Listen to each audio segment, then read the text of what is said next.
Empezamos a grabar y me silencio. Buenos días a todos los colegios que participan en esta sesión del Instituto de Ingeniería sobre vocaciones para la ingeniería.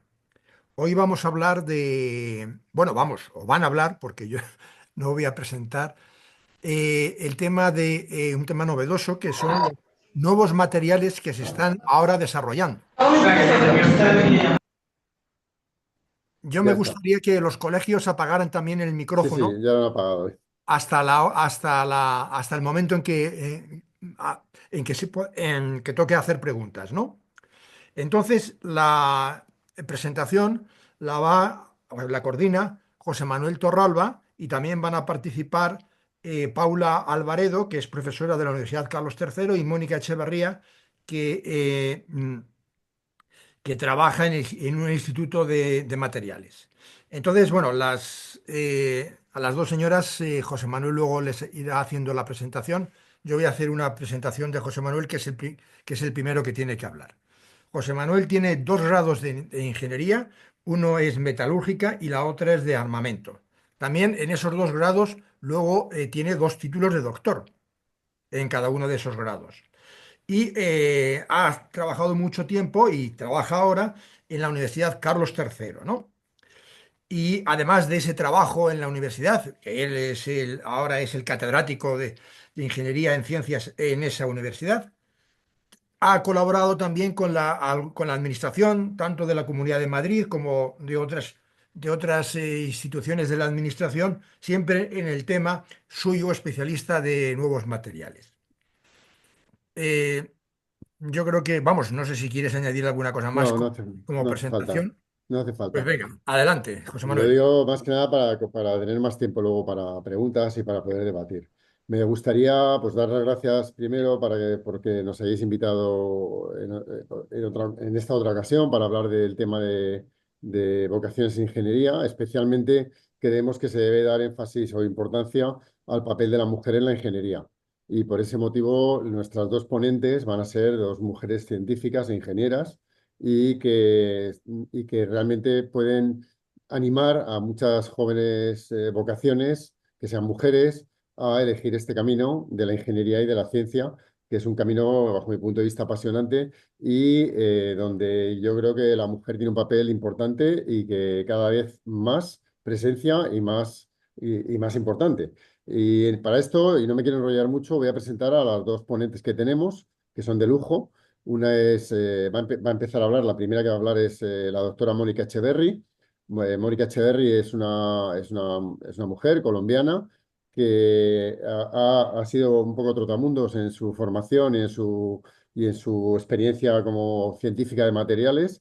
Ella hizo dos doctorados, uno primero en Colombia en ciencia de materiales en la Universidad de Antioquia y luego hizo un segundo doctorado en ciencias médicas en la Universidad de Groningen en Holanda. Mónica además ha tenido dos postdoctorados, o tres realmente, en distintos sitios. Ha estado en Estados Unidos, en Purdue, y luego en Illinois, y luego también ha estado en Shanghái. O sea que tiene una experiencia internacional muy interesante y que también demuestra que las mujeres pues, pueden ir donde quieran, no necesariamente, o sea, no necesitan que se les indique o hagan. Mónica se ha formado en muchos sitios y en todos los sitios ha dado un nivel profesional altísimo y tiene se la recuerda como una persona muy eficiente y muy importante. Mónica ahora mismo está de investigadora principal en el Instituto de India Materiales, llevando un grupo de investigación vinculado a materiales para la salud, y ella os hablará más cosas. Y nuestra segunda invitada tiene un perfil también profesional importante, vinculado también a la ingeniería, que es Pablo Alvaredo. Ella es licenciada en químicas, pero hizo un máster en ciencia e ingeniería de materiales y lo ha hecho un doctorado también en ciencia e ingeniería de materiales. Paula es profesora titular desde el año 2020 y además ha estado, durante un año, estuvo también de estancia en el India Materiales, instituto, nos ha comentado, del cual yo ahora mismo también formo parte y en este momento soy el director, pero eso es un poco circunstancial. Entonces, para no perder mucho más tiempo, yo creo que están perfectamente presentadas las dos. Creo que son muy solventes en los temas de los que van a hablar y creo que van a poder dar luego respuesta a cualquier pregunta que tengáis sobre los temas que queráis sacar en función de nuestras presentaciones y de lo que comentemos. Por tanto, Mónica, cuando quieras, pues puedes empezar. Bueno, buenos días. ¿Me confirman si pueden ver mi pantalla? Sí, perfectamente, Mónica. Muy bien. Bueno, entonces vamos a empezar a hablar hoy acerca de los materiales para superar los retos de la sociedad y vamos a tener entonces dos enfoques. Darle las gracias em, al Instituto de Ingeniería de España por la invitación y también a José Manuel por la presentación. Y bueno, esperamos que Paula y yo podamos entonces agradarlos y atraerlos a este mundo fascinante que es el de los materiales. Entonces, a modo de introducción, voy a empezar yo, pues preguntándoles algo para que de pronto allá en el aula los profesores que están con los chicos empiecen a preguntar, ¿ustedes qué se imaginan cuando escuchan la palabra científico? Si ustedes, por ejemplo, les dijeran, dibujen un científico, ¿qué harían? Y si pueden contestar rápidamente en el chat o si de pronto pueden abrir el micrófono y dar alguna retroalimentación de la respuesta. ¿Cómo nos imaginamos un científico?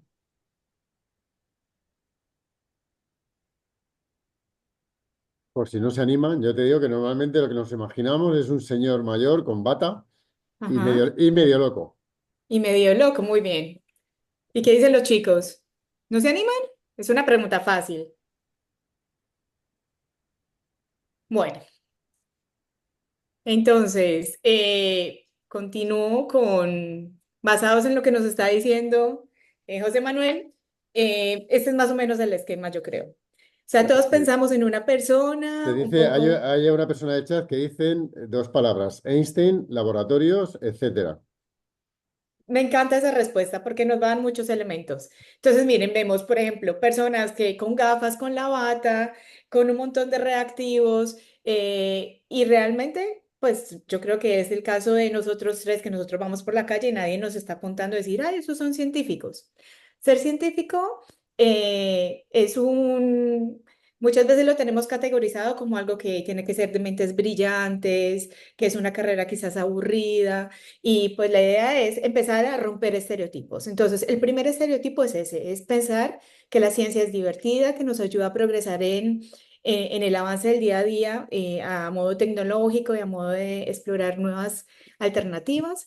Y también entonces empezar a hablar de otras personas científicas. Me gusta mucho la respuesta porque justamente es lo que decías, José Manuel, que muchas veces nos dicen científicos y inmediatamente pensamos en personajes como Albert Einstein o Stephen Hawking. Y mi pregunta es si a ustedes yo les pregunto, una mujer científica. Rápido, José Manuel.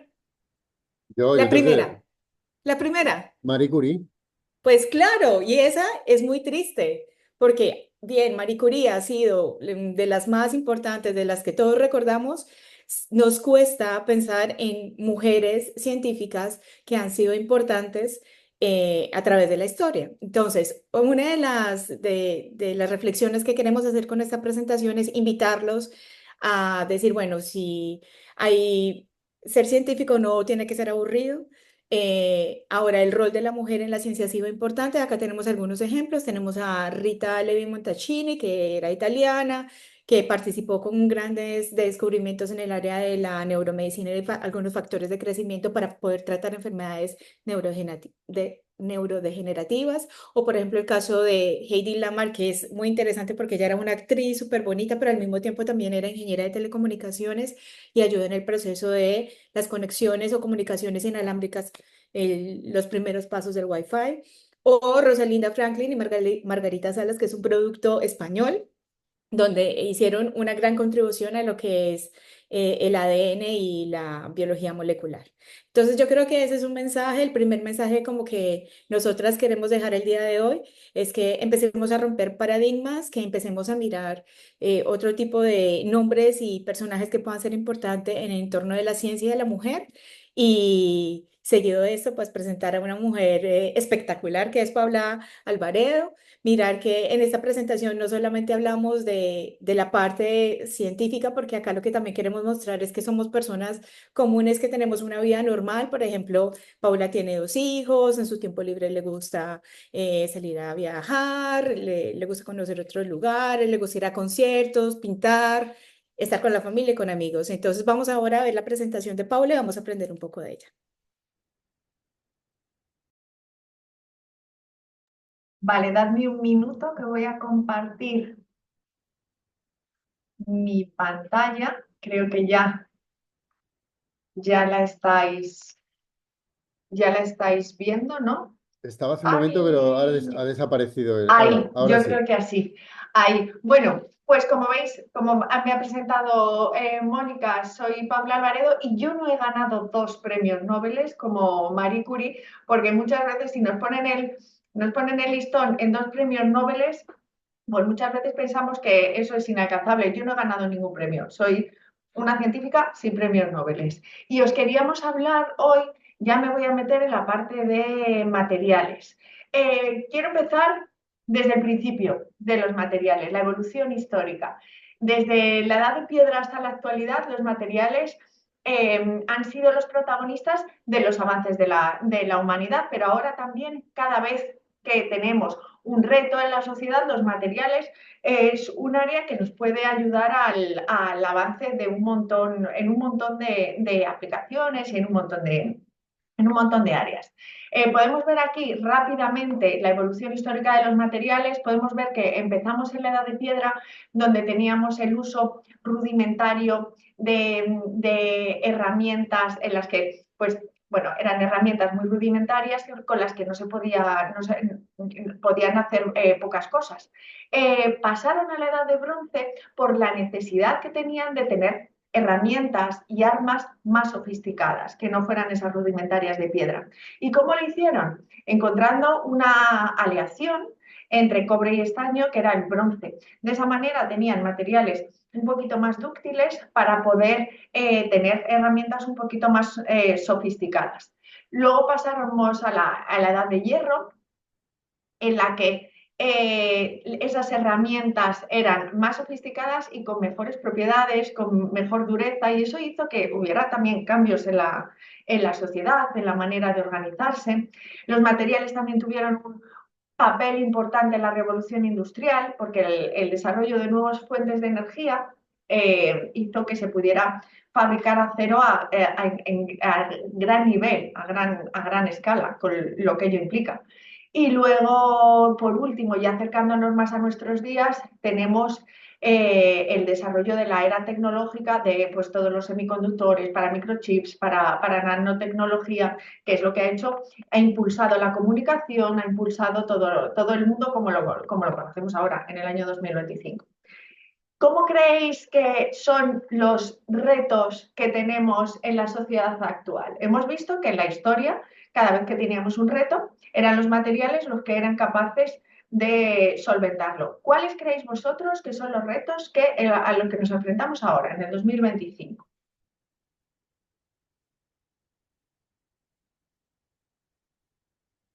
Bueno, si no, puedo continuar porque yo tengo las respuestas, las que podéis estar pensando, porque no sé si están, no veo bien el chat.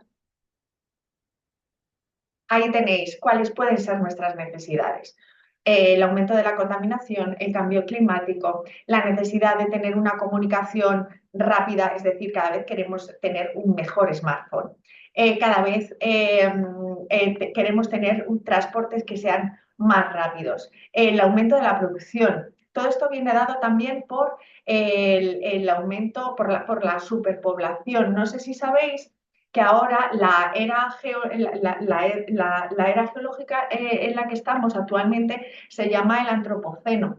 Antro significa hombre y ceno es edad, y la idea es la edad en la que la Tierra está sufriendo el impacto del ser humano. Y eso es el aumento de la superpoblación, el aumento de desechos, el aumento del uso de materias primas. Bueno, pues todos estos retos están agrupados en 17 Objetivos de Desarrollo Sostenible, se llaman 17 ODS.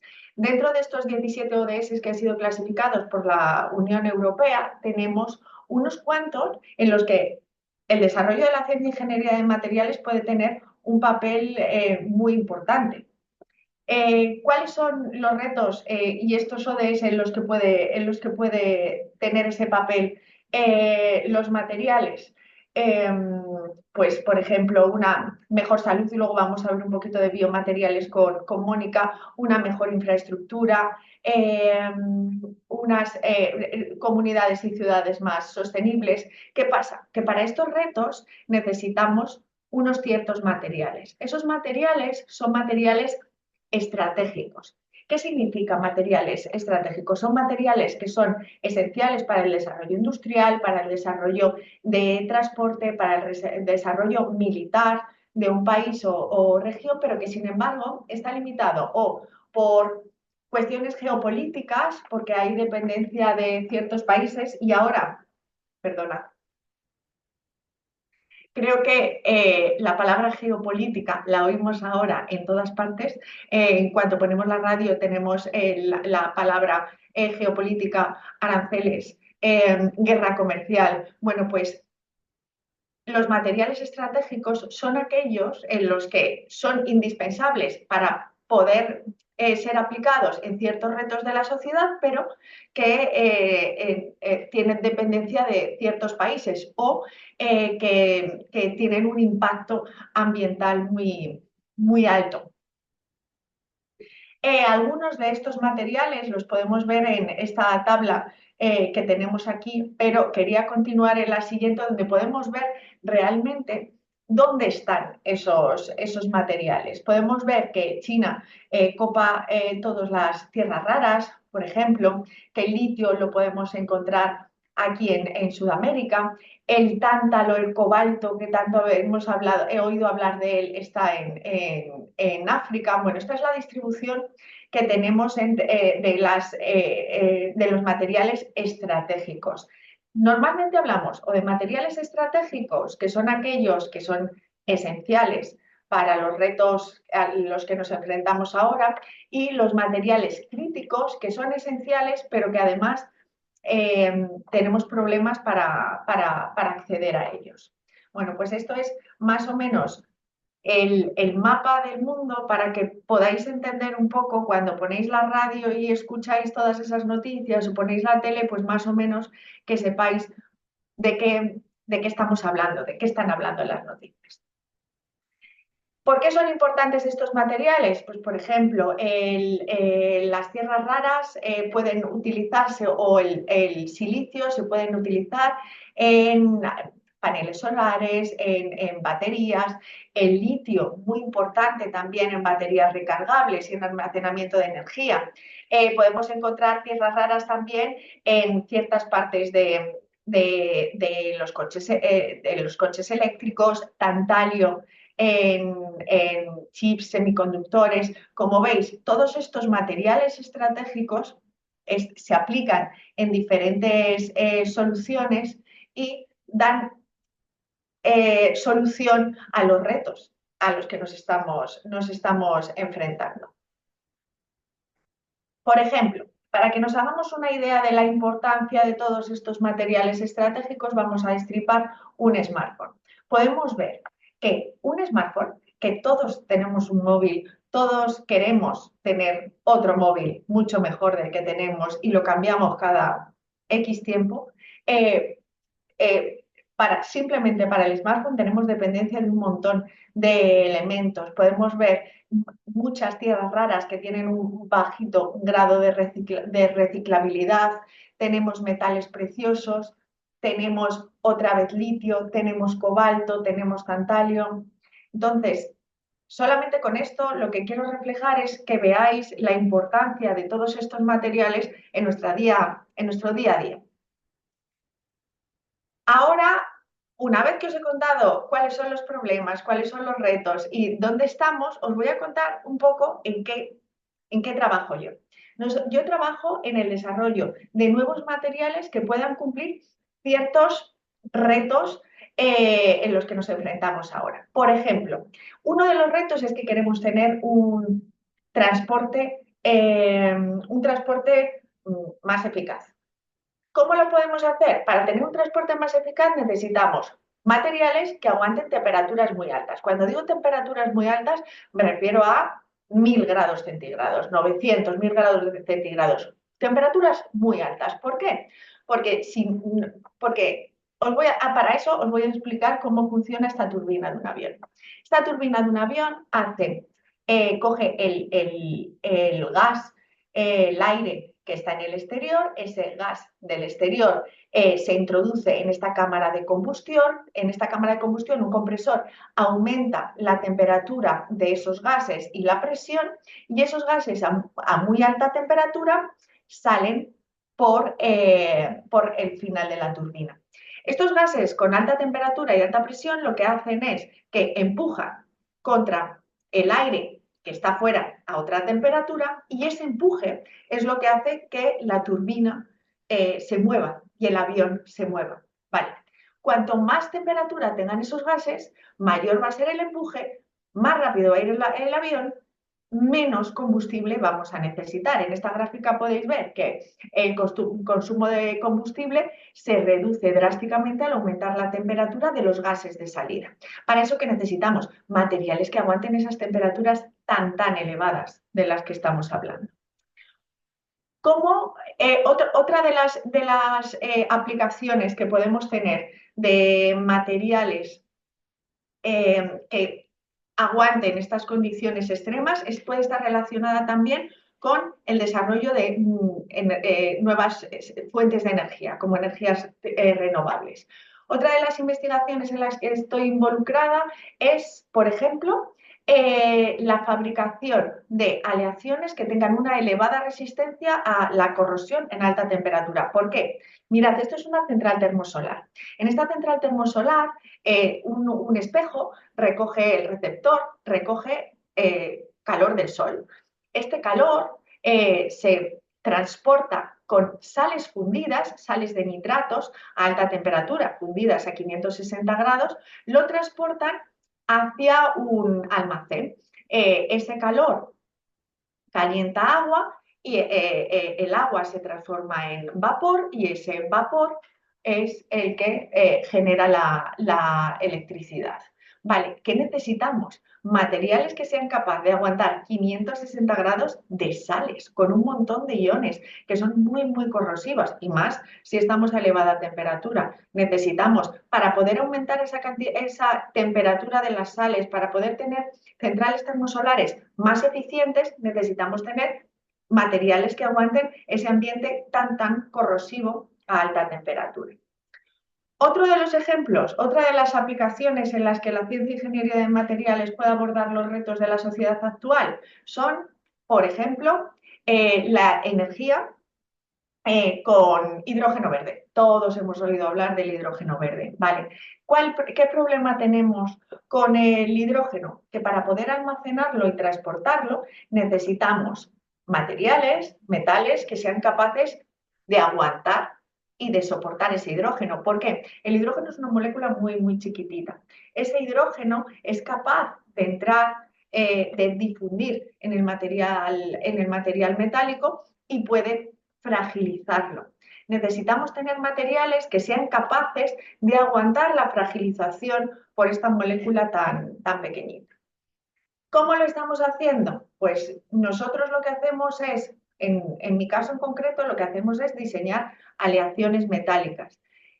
Esas aleaciones metálicas, me voy a meter un poquito de manera muy rápida en el concepto de aleación. ¿Por qué? Porque lo hemos oído muchas veces y no sabemos qué es. Vale, pues una aleación es un material base, por ejemplo un hierro, al que le añadimos un pequeño porcentaje de otro elemento para que le mejore las propiedades. Un acero inoxidable, que todos hemos oído hablar del acero inoxidable. Vale, pues el cromo lo que hace es que mejora la resistencia a la oxidación del hierro.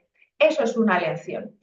Como ahora, en el año 2025, los retos a los que nos enfrentamos cada vez son más complejos, pues que cada vez necesitamos composiciones que sean más complejas. Y es ahí donde cada vez nos vamos a composiciones que sean más complejas, que involucren a muchos más elementos de aleación, y entonces mi trabajo es intentar mejorar todas las propiedades que os he ido diciendo hasta ahora, pero jugando con el diseño de las aleaciones y jugando con los elementos que tenemos dentro de la aleación. Y por mi parte, creo que ya os he hecho un pequeño resumen de qué es lo que hago, y ahora me gustaría que continuara Mónica, que tiene una investigación preciosa. Y ella, bueno, como ya os han dicho, es Mónica Echeverry, es bioingeniera, tiene un máster en biología, tiene dos doctorados. Es investigadora responsable de un grupo de investigación en INDEA Materiales, y bueno, como ella os va a contar ahora, su trabajo se centra en biomateriales. Ella es, como ya ha dicho José Manuel, ella es colombiana, ha viajado un montón. Como os he dicho, ella también es amante del café, le gusta leer, le gustan los gatos, viajar, explorar nuevas culturas, y ella tampoco tiene 2 premios Nobel, es una investigadora buenísima, pero para que veáis que nosotras somos personas normales. Bueno, pues cuando quieras, Mónica. Muchas gracias, Paula. Perdona, ya, es que no dejo de compartir un momento. Ya. Perfecto.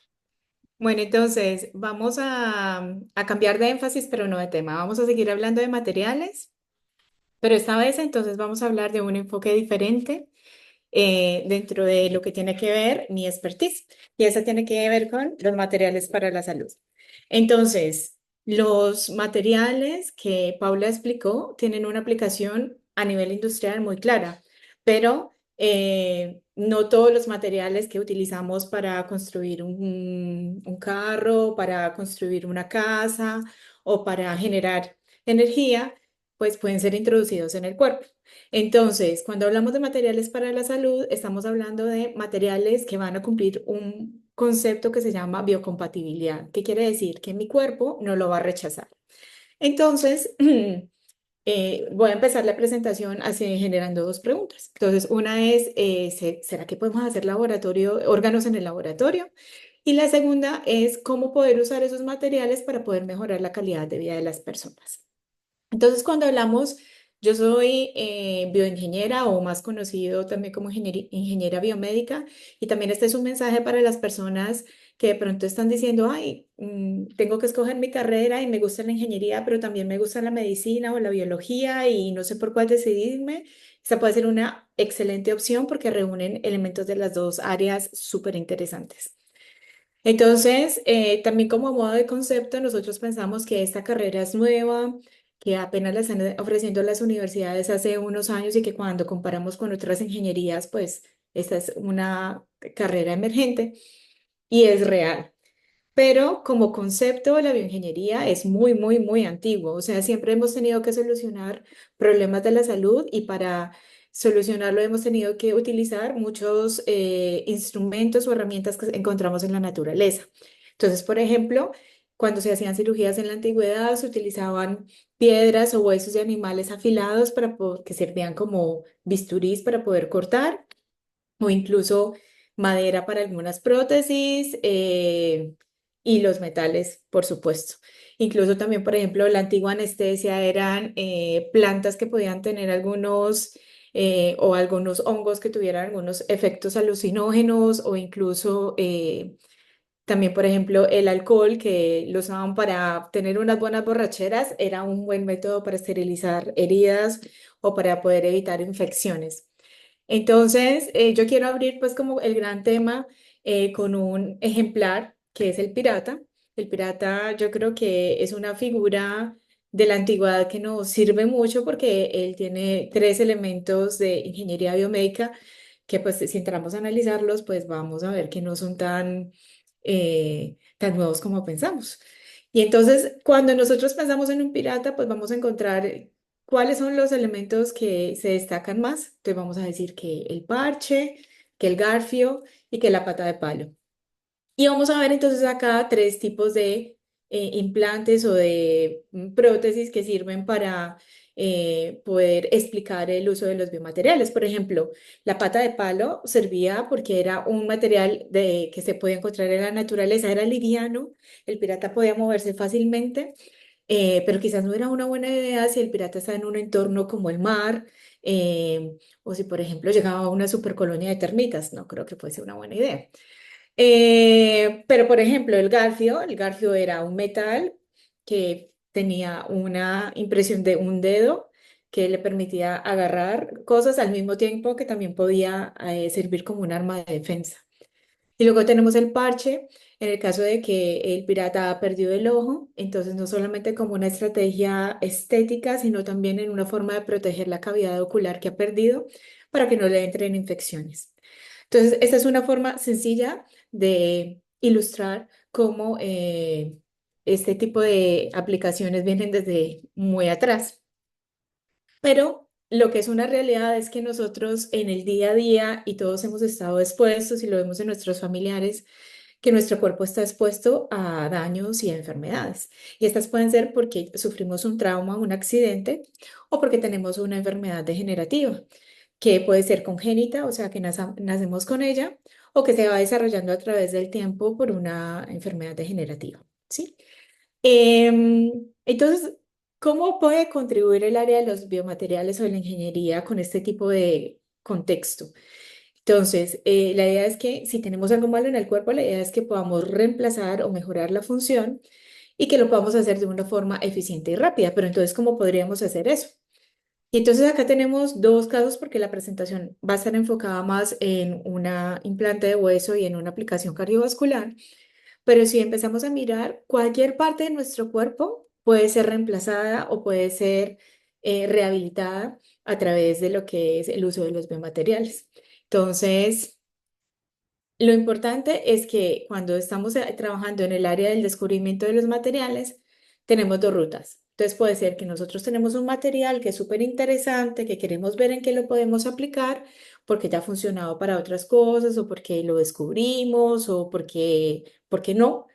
O puede ser que partamos de una enfermedad y que queramos decir, bueno, tengo una patología específica y necesito diseñar un material para que me solucione un problema.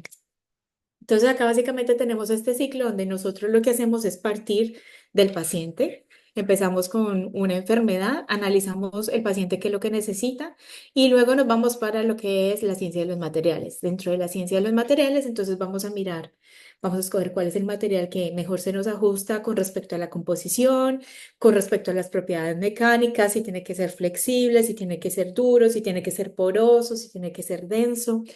Luego también trabajamos mucho con la parte del diseño porque vamos hacia un área muy importante que se llama la medicina personalizada, que es tratar de mirar cómo un material se puede adaptar al paciente y no de la forma contraria.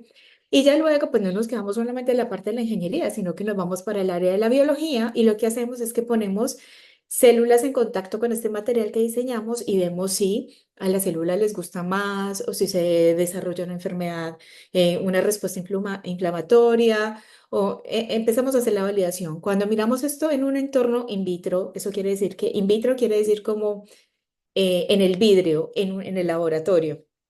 Pasamos a un sistema en vivo que ya es pudiendo pasar a un animal y ya luego pasar entonces a la aplicación en un humano.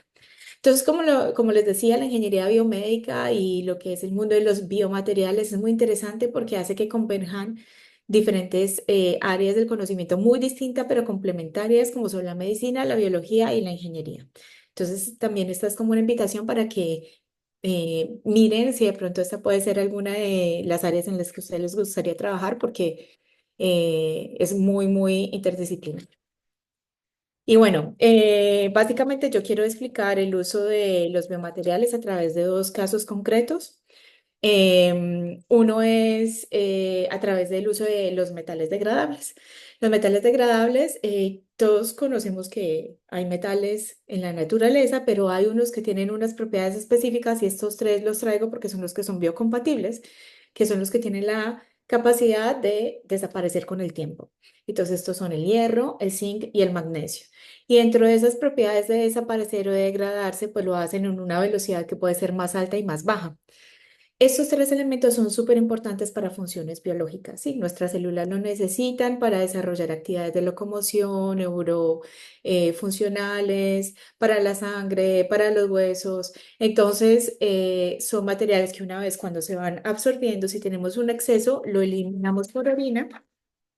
Y en el caso de que pues, no van a generar, por lo general, un problema que se pueda almacenar en el cuerpo. Entonces, la idea que queremos hacer con estos metales es que trabajemos en un concepto que se llama ingeniería de tejidos. La ingeniería de tejidos y la medicina regenerativa lo que hace es que generamos un material, una plataforma de un material que lo que hacemos es que lo ponemos en el cuerpo y a medida que el tejido se va regenerando, el material va desapareciendo. Entonces, imaginemos todos que tenemos una fractura en un hueso y que nos van a poner un tornillito para que podamos juntar esa fractura de esos dos huesos. Normalmente, si tenemos un metal que no que es permanente, que no se degrada, ese tornillo nos lo van a tener que quitar en un tiempo mientras los dos huesos se unen. Si estamos utilizando un metal degradable, lo que va a hacer es que el material va a ir desapareciendo y va a ser desplazado por el tejido. Entonces, es muy interesante porque lo que hacemos es que estamos teniendo es un material biológico creado por nuestro propio cuerpo. Entonces, acá que es importante que tenemos que analizar cuál es el biomaterial, cómo las células se van a comportar y cuáles son las señales involucradas. Y detrás de esto suena sencillo, pero es más complejo de lo que imaginamos. Podemos trabajar con aleaciones que Paula lo ha explicado muy bien, pues como el concepto que es mezclar diferentes tipos, por ejemplo, de metales para obtener mejores resultados. Podemos trabajar con recubrimientos y vamos a ver un ejemplo, o podemos trabajar con compuestos. Compuestos es, por ejemplo, que si un polímero, que es como un plástico, para que sea mucho más gráfico, es flexible y tengo un metal que va a ser muy rígido y quiero algo intermedio, puedo mezclar estas dos cosas para tener una pieza intermedia. Lo otro que también es importante es pensar en lo que es la fabricación avanzada y nosotros, por ejemplo, en el instituto, y es algo que se utiliza mucho en el mundo actualmente, la impresión 3D, que la impresión 3D nos permite tener una muy buena resolución, tener menos consumo de material y poder hacer implantes que puedan ser personalizados a la medida de lo que necesita el paciente. Entonces acá tenemos un ejemplo, tenemos por ejemplo una fractura, entonces podemos utilizar materiales como el zinc o el magnesio y luego eventualmente podemos pensar hacer compuestos con otro tipo de materiales como son un polímero como el ácido poliláctico o hidroxiapatita, que es como un cemento, que es lo que tenemos, la parte de calcio que tenemos en el hueso. Entonces la idea es si producimos por 3D printing un material que pueda ser como un filamento, o sea, partimos como el material en polvo, luego los mezclamos, producimos un pellet, luego producimos un filamento, este filamento luego lo podemos usar para imprimir diferentes piezas. Y estas piezas, por ejemplo, en este video vemos cómo estamos imprimiendo, podemos obtener diferentes estructuras, látices, scaffolds o andamios tridimensionales, donde luego vamos a poder poner células, donde las células se van a comunicar en el interior, pueden ir creciendo y luego el material va a ir desapareciendo. ¿Vale?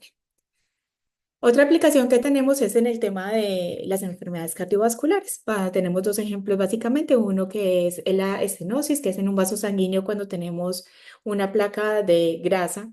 Entonces, acá lo que hay que hacer es intentar abrir la arteria, porque si no estamos impidiendo que el oxígeno y que la sangre llegue a todos los órganos.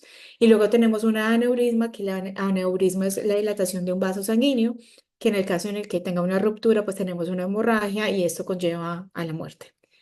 Entonces, los tratamientos que actualmente hay puede ser, por ejemplo, un clipping en el tema del aneurisma, que es poner como un clip y cerrar el cuello de un aneurisma para que a través de esta parte no se vaya a abrir, pero también en estos momentos lo que más se está utilizando es el stent. Estoy segura que ustedes han escuchado alguna vez esto. El stent es como un tipo de muelle o resorte que lo que hace es que se introduce dentro de el vaso sanguíneo, ya sea para canalizar la sangre en ambos casos y tratar de que podamos recuperar la circulación. Entonces, ahora lo que estamos tratando de hacer es, por ejemplo, utilizar materiales degradables como el magnesio para que este paciente que va a tener este material muchas veces tiene que ser anticoagulado. ¿Qué quiere decir? Que todos los días se tiene que tomar una pastilla para que el sistema inmune no me rechace el material. Pero si el material va desapareciendo con el tiempo, pues entonces la idea es que abro la arteria y si encima le puedo poner algunas células madre que me regenere el tejido, una vez desaparezca, pues entonces el tejido va a estar como nuevo. Esto suena muy fácil, suena muy bien, pero el magnesio es un poco reactivo. De hecho, se utilizan para los juegos artificiales o muchas veces los científicos lo asociamos como una pastilla efervescente porque se ve que es muy reactivo cuando está en un ambiente acuoso. Entonces, una de las estrategias para poder hacer que el magnesio sea un buen material puede ser uno a través de aleaciones o estrategias como recubrimientos. Acá vemos, por ejemplo, un caso, esta es la reacción del magnesio cuando está en contacto con el agua, produce hidrógeno, que es por eso que vemos las burbujas, y acá vemos un ratoncito que tiene un implante, por ejemplo, en el que se le coloca subcutáneo y vemos un paquete de gas donde por toda la generación de gas, pues hay un proceso como inflamatorio. Entonces, la idea es que nosotros, por ejemplo, acá en el laboratorio estamos haciendo un proceso en el cual oxidamos el material de una forma controlada y lo que hacemos es que producimos una capa de una forma de un sistema eléctrico y generamos un recubrimiento donde el material va a estar protegido, va a tener una mayor duración y ya luego a nivel biológico también va a tener un mejor efecto. Pero no solamente estrategias como los recubrimientos pueden ser una buena estrategia. También estamos trabajando con otros materiales, por ejemplo el nitinol, que es un material que tiene memoria de forma, donde puede tener propiedades de superelasticidad o de memoria de forma. Y estamos imprimiéndolos y podemos jugar con la personalización y las necesidades que el paciente específicamente necesita. Entonces, realmente es como que un problema que tenemos común, que es el tema de vasos sanguíneos, que lo podemos abordar con diferentes estrategias dependiendo de cuáles son las necesidades de cada paciente. Y bueno, simplemente también ilustrar que una vez cuando hacemos todo el proceso del descubrimiento del material, miramos diferentes tipos de recubrimiento, luego pasamos a una evaluación biológica. En esa evaluación biológica miramos en diferentes tipos celulares, por ejemplo, en este caso miramos en células endoteliales o células de músculo liso, que son las células que tenemos en las arterias o en los vasos sanguíneos, y vemos cómo esas células se comportan. Lo que vemos en verde, pues son las células. Y vemos que ellas tienen diferentes formas porque también podemos jugar con la morfología que tienen las diferentes superficies para producir un efecto biológico diferente. Y bueno, ya para terminar, pues entonces contarles que no solamente cuando hablamos de dispositivos médicos todos tienen que ser materiales implantables que van adentro del cuerpo, sino que también podemos pensar en prótesis externas o por ejemplo pensar en materiales que puedan ayudar a la rehabilitación como sillas de ruedas, como sensores, como instrumental quirúrgico o técnicas diagnósticas. Y pues comentarles que este mundo es básicamente infinito. Y bueno, ya con esto entonces de pronto abrir la discusión. Le doy la palabra entonces a José Manuel. Pues muchas gracias, Mónica, y muchas gracias, Paula. Bueno, hay una pregunta que está mandada por correo electrónico y también nos ha llegado por el chat, que es quizás para Paula. Yo también podría contestarla, pero creo que Paula, después de la presentación que ha hecho, la puede hacer perfectamente, que es ¿qué materiales son los que se consideran estratégicos y críticos para tener la independencia industrial de un país en la próxima década? Yo creo que más o menos lo has contestado en tu presentación, pero si quieres apostillar algo. Es que yo no puedo leer las preguntas del chat, no sé por qué, a mí esa no me ha llegado. ¿Me la puedes repetir? No, ¿Qué? ¿cuáles consideras que son los materiales estratégicos más críticos para el desarrollo tecnológico y la independencia industrial de un país en la próxima década? Pues a lo mejor el litio para las baterías, em, probablemente también el cobalto, el tántalo y, importante, las tierras raras. Hemos visto que las tierras raras al final están en un montón de aplicaciones que utilizamos cada día. El indio, por ejemplo, está en pantallas táctiles porque el indio tiene mucha, pues una de las tierras raras y tiene unas propiedades ópticas y una, sobre todo, transparencia óptica y conductividad y está en muchas pantallas táctiles. Por ejemplo, el neodimio y disprosio, que también son tierras raras, están con ellos se fabrican imanes permanentes. Estos imanes pueden estar, por ejemplo, en turbinas eólicas. Entonces, pues un poco el esquema que he puesto antes, el litio para baterías, las tierras raras para pantallas, para energía, para el smartphone. Sí, yo creo que y Hay por dos, ahí, bueno, por ahí va, en las tierras raras están todas concentradas en China y, y es donde ahora tenemos todos estos problemas entre China y Estados Unidos, porque por la gran dependencia que tenemos de estas tierras raras. hay otra pregunta y esa la voy a contestar rápido, pero y luego hay una tercera que también la podéis contestar cualquiera de vosotras dos, o Mónica o Paula. La que voy a contestar yo dice, cómo puede el ciencia y ingeniería de materiales contribuir a la creación de alternativas más accesibles y menos contaminantes a los materiales estratégicos? Pues está claro que la ciencia de materiales juega un papel fundamental y casi dentro de la ciencia de materiales yo hablaría de la ingeniería metalúrgica. Hoy en día tenemos que desarrollar metodologías que optimicen mucho.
Sí, no sé dónde me he quedado. Ya estoy otra vez. Lo que estaba hablando es que el grafito es un material estratégico que está en China y que no hay en el resto del mundo. Y nosotros en Indea Materiales en los últimos años se ha desarrollado un método alternativo para el desarrollo de baterías que en vez de utilizar grafito utiliza silicio. Y al mismo tiempo estamos proporcionando baterías que duran 10 veces más, almacenan mucha más cantidad de energía, tienen más ciclos de almacenamiento y se pueden cargar en 10 minutos. Entonces, eso es lo que hace la I+D. La I+D busca soluciones eficaces alternativas a los problemas que tiene la sociedad. Pero hay que gastarse el dinero en la I+D. No es una cosa que aparece de la nada. Ahora a mí me da mucho miedo ahora con los gastos que va a haber en defensa nuevos, que la principal fuente de recorte es posible que sea la I+D. Pero bueno, y luego la otra pregunta que yo os dejo a las dos porque es bonita contestarla. ¿Puede la inteligencia artificial ayudar a diseñar nuevos materiales? Bueno, voy a empezar yo. Mónica, Perdón, sí. Paula. Mónica o Paula, si quiere. Sí, yo creo que la inteligencia artificial en estos momentos es una herramienta transversal a muchas áreas del conocimiento y que tiene que ser vista como una herramienta para poder potenciar el descubrimiento y poder abordar diferentes temáticas. Materiales no es indiferente a esta situación.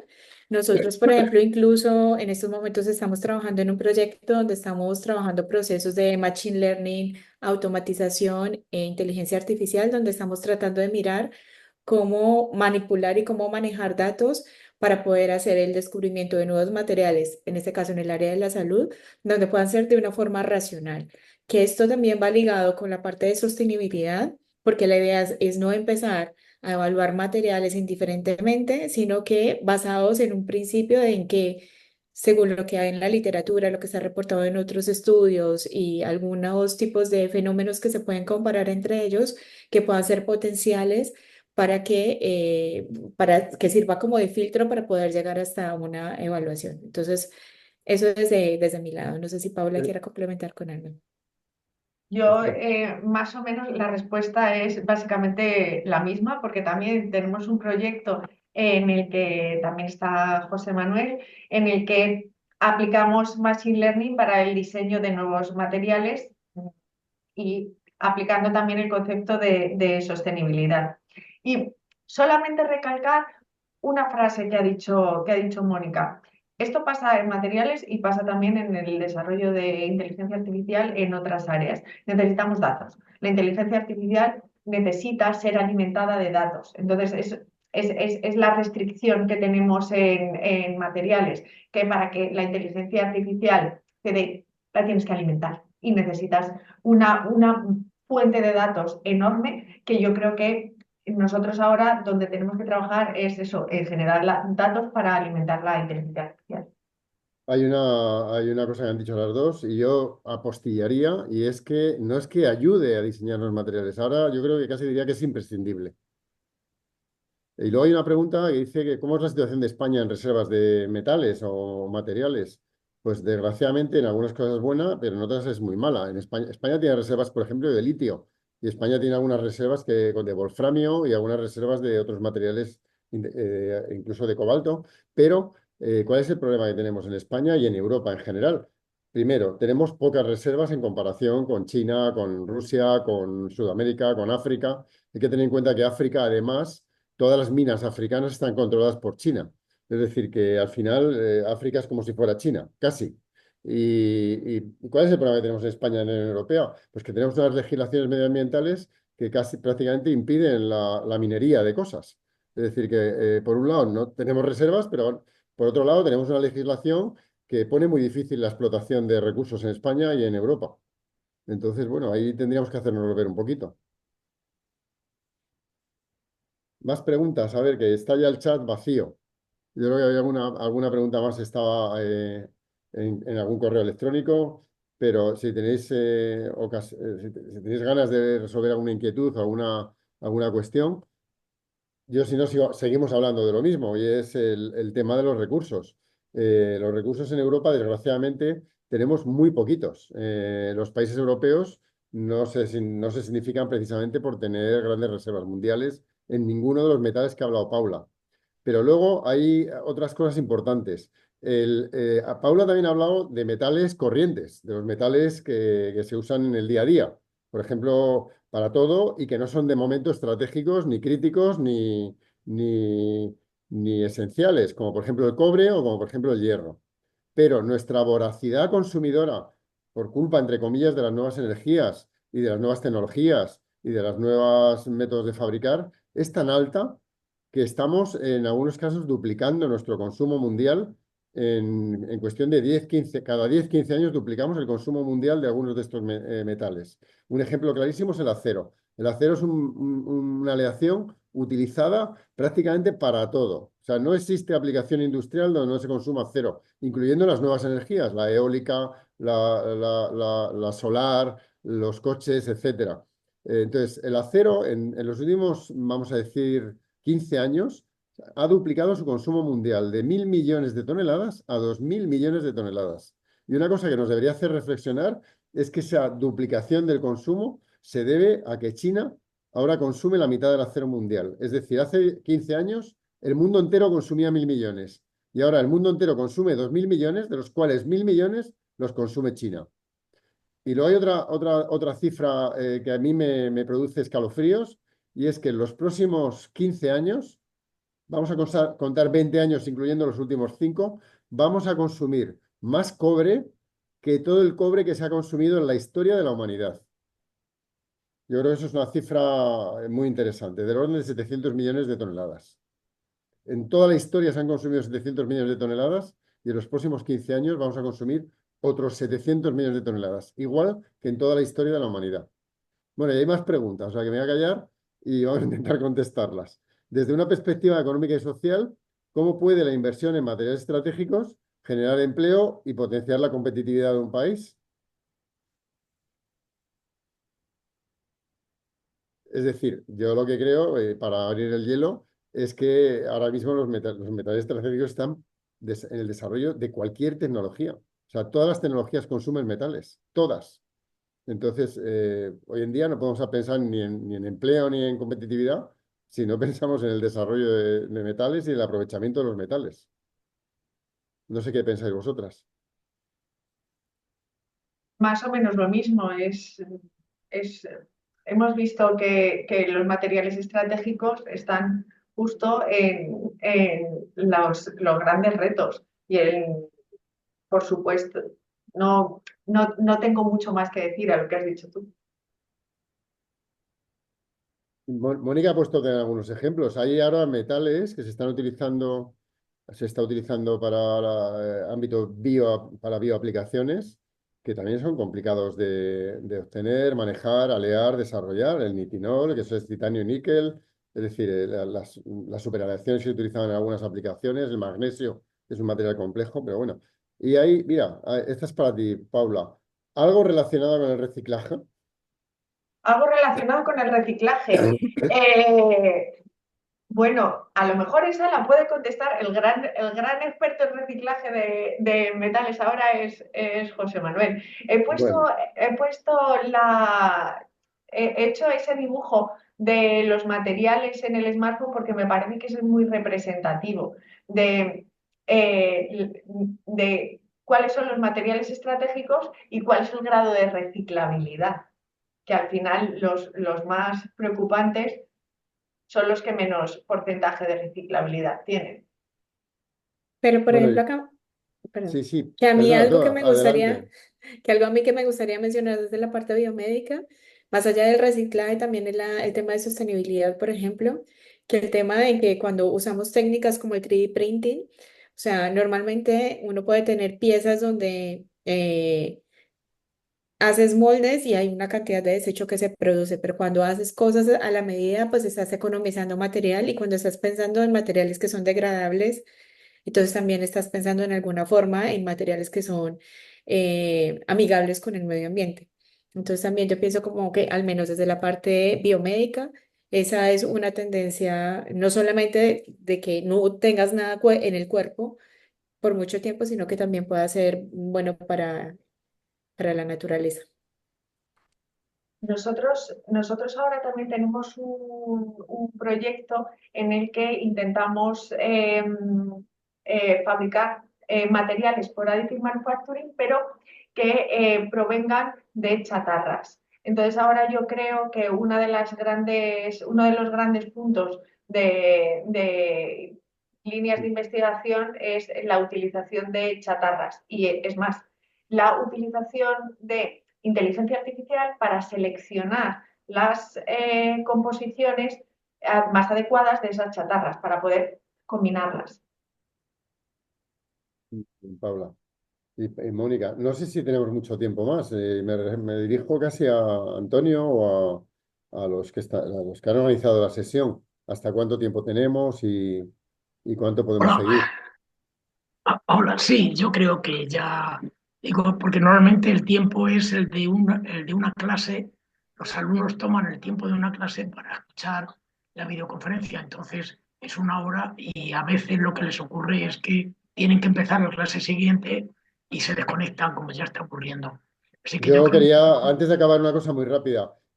Tanto la Universidad Carlos III de Madrid como el Instituto India Materiales estamos abiertos a visitas de estudiantes de colegios para que vean qué hacemos los investigadores en nuestro puesto de trabajo. Es fácil, es a través de nuestra web, hay teléfonos de contacto, sobre todo el India Materiales está muy bien organizado y institutos que quieran venir a visitarnos, pues estamos abiertos a recibirles y enseñarles qué hacemos en los laboratorios. Y si que quieren contactar con cualquiera de nosotros tres, pues por correo electrónico a través vuestra, pues también estamos abiertos, por supuesto. bueno, os transmitiremos los correos que nos vayan llegando y las solicitudes os las pasamos también. Pues muchísimas gracias a los tres, muy agradecidos un año más y esperemos que esto anime a muchos estudiantes a coger esta u otras ramas de la ingeniería, pero siempre ingeniería, que es una forma de empujar el desarrollo del mundo. José Muchas Ramón, gracias. José Ramón, Sí, dime. ¿dices algo? ¿Nos dices algo? No, simplemente, bueno, enhorabuena por la presentación. Yo no me acuerdo exactamente la del año pasado, pero me parece que habéis modificado algo, la habéis mejorado algo, ¿eh? La presentación, porque hay cosas en las transparencias que habéis puesto que yo no las recuerdo de hace un año. O sea que gracias Bueno, que gracias por ese esfuerzo cada año de mejorar vuestra presentación. y gracias a los centros también por conectarse y por colaborar con nosotros en esa labor de difusión de la necesidad de ingenieros que tenemos. Gracias a los centros. De Muy acuerdo. bien. Yo creo ya, José Manuel, que si quieres, como tú tienes ahora el mando de la presentación, que si quieres cortar la grabación para Pues no, muy bien, pues puedes cortarla. ya dejamos la grabación. Estoy intentando cortarla, pero O si